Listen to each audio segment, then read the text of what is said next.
What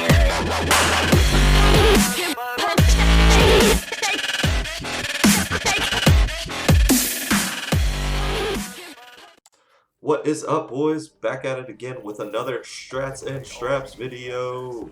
And I'm really excited about this one. I was going to do the XR2, but I had such fun last night with the KUDA that I just couldn't help myself. The XR2 will be coming next, but for now, we've got the KUDA. And I'm going to be doing a free-for-all gameplay, as you can see here. What I run on my KUDA is extended mag, fast mag, rapid fire. Extended mag for obvious purposes of being able to not have to reload as much, which is where I see a lot of people fall, is they reload all the time. And I do it myself as well, you will see that. But fast mag does help that a little bit. What I wanted to kind of give some advice on free-for-alls is positioning, player awareness, and where I run. So one of the big things I like to do in a free-for-all gameplay is I find one area of the map that I enjoy the most. One of them that I'm the most familiar with, I understand the spawns in it, and I stay there. I see a lot of people fail in the fact that they will run all the way across the map just to kill one player. When if they would just wait just a little bit longer, there's almost guaranteed that somebody is eventually going to spawn next to you. Yes, you may have a little downtime, you're not running and gunning the entire time, and you may feel like you're camping even a little bit, but eventually the action will come to you and you're more secure because that is the place where you feel the most comfortable. And that's what I do on this side of the map here, is I kind of take control of the spawns here. One of the big fails I think they made in free-for-alls, and they've had this as a fail since, I don't know, Modern Warfare 2 free-for-alls, from what I've understood, is they try to spawn the player that you just killed as close to you without being in your line of sight as possible.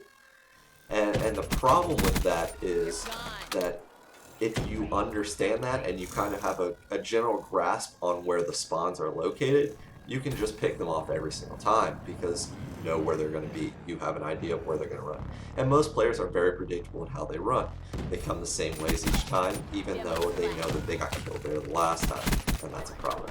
I have been at fault of it. I'm sure you guys have too, but I try my best not to do that. One of the other things I wanted to talk about this video, and this is more gun related and getting into gunfights, as you'll see in the video, I like to fire from the hip a lot. I've noticed that it helps me a lot in gunfights when I'm like an up close gunfight. If you try to aim down sights before you fire, you're gonna get smacked in your face 9 times out of 10. So what I do is I'll pre-fire, as we were talking about before, from the hip, and then come in on him and aim down sights, and you'll see me do that a lot. And it definitely helps because those 1 to 2 extra bullets that may hit him from pre-firing from the hip could save your life. I mean, that could be all you need in order to actually win that gunfight. And that's something that I always do. And another thing is letting go of the aim. If somebody gets very, very close to you while you're aiming down sights, let it go and just let the fucking hipfire bolts spray on them. Because it's the same concept. You've already put 3 or 4 shots down on them while you're aiming down sights. And now you just need that 1 bullet to make impact. If they're moving all crazy and sliding or jumping at that point in time, you have a bigger spread that those bullets can hit them. And that's something that saved my life a lot of times. One of the other things that you'll see right here is don't get too cocky. I'm going to start running after a guy, and that is my downfall. I was 29-1. I could have finished it at 30-1 right here, but I got too cocky for that last kill, and I ran out and got myself killed. That also flipped my spawn, so I'm on the wrong side of the map now, where I'm not as aware of what's going on, which is another issue. So you want to try to maintain staying in one area and not chasing people, even if they're getting out of you and getting away from you. It's hard to do. It's very hard to do if you're a run and gun player, but you will get used to it. You'll start going, okay, I can run this one little area, and I'll be solid.